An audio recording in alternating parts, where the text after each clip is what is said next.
காவேரிக்கு விஜய் கன்ஸ்ட்ரக்ஷன் கம்பெனிலேருந்து கால் வருது. நீங்க பண்ணிட்டு இருந்த ப்ராஜெக்ட்ல கொஞ்சம் டவுட் இருக்கு மேடம்.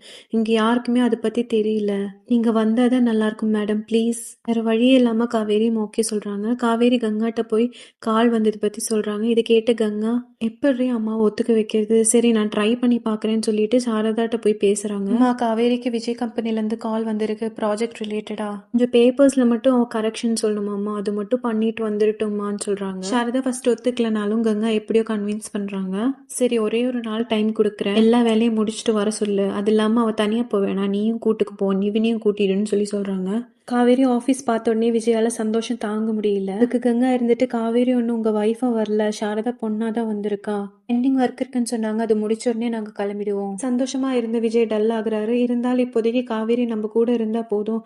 பின்னாடி பாத்துக்கலாம் என்ன ஆகுதுன்னு. சரின்னு சொல்றாரு. விஜய் தாத்தாட்ட ஃபோன் பண்ணி, "காவேரி ஆஃபீஸ்க்கு வந்திருக்கா. நீங்களும் வந்தீங்கன்னா நல்லா இருக்கும். நான் அவளுக்கு சர்ப்ரைஸ் சொல்ல போறேன். மேடம் நீங்க சைன் பண்ண வேண்டிய பேப்பர்ஸ் எல்லாம் கொஞ்சம் ரெடியா இருக்குன்னு பிஏ